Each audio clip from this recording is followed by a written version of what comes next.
Dear learner, in this video we are going to see the sum which is asked in sample question paper 25-26 from case flow statement.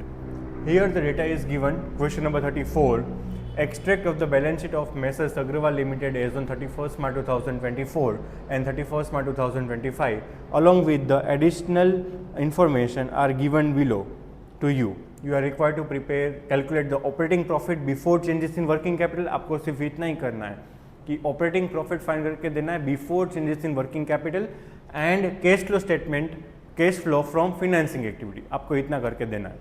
Information दिया हुआ equity share capital 10% preference share capital, this both are part of financing activity.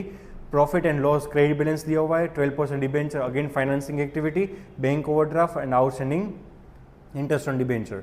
Additional information दिया हुआ है आपको new equity share and debenture were issued on the last day of current accounting year ended on 31st March 2025 and debenture issued at a discount of 5% which was written off at the end of the year. Dividend on preference share and interim dividend at the 15% were paid on equity share 31st March. Preference share were redeemed on 1st April 2025 at a premium of 5%. The premium was provided out of profit. Now, how to calculate the sum? See, you are supposed to calculate the operating profit before change in working capital. So first of all, we'll start the question with the net profit 3,75,000. उसमें non operating and non cash item हम add कर देंगे. Add premium on redemption of preference share 5% premium से हम redeem करने वाले हैं 1 lakh multiply by 5% तो 5,000. इंटरेस्ट फ्रॉम डिबेंचर आएगा 36,000 which is part of financing activity and not the operating activity, that is why we are adding back over here. And discount on issue of debenture written off, that is also part of financing activity 5,000. So operating profit before changes in working capital आएगा, ये सारी चीज़ें इसमें add कर दोगे आएगा 4,21,000. नीचे आपको वर्किंग नोट दी है how to calculate the net profit before tax.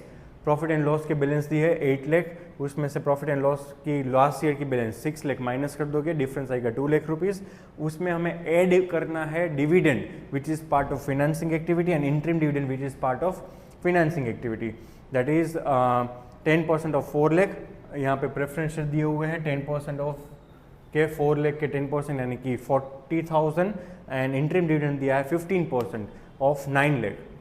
Interim dividend आपको यहाँ पे क्वेश्चन में दिया है 15%, 9 लाख के हिसाब से 1,35,000. तो ये ऐड करने के बाद आपका 3,75,000 जहाँ से हमने क्वेश्चन स्टार्ट किया वो अमाउंट आएगी. ये एडजस्टमेंट आप यहाँ पे स्टेटमेंट में भी करोगे तो भी चलेगा, ठीक है. Then after we are suppose to prepare cash flow from financing activity.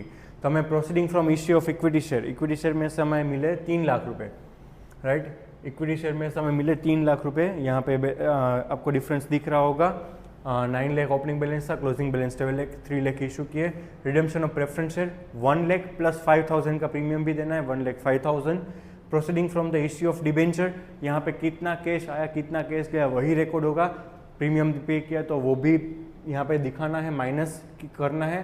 Proceeding from issue of debenture, उसमें डिबेंचर में डिस्काउंट से इशू किया तो डिस्काउंट नहीं मिलेगा, 95,000 ही मिलेगा.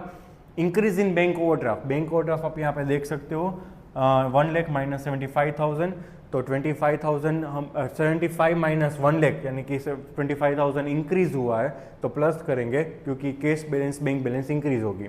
इंक्रीज इन कैश क्रेडिट हुआ है, कैश क्रेडिट यहाँ पे दिया हुआ है 1 लाख माइनस 2,50,000, 1,50,000 से इंक्रीज हुआ है. Dividend paid on preference share 40,000 minus होगा जो हमने यहाँ पे कैलकुलेट किया था ऊपर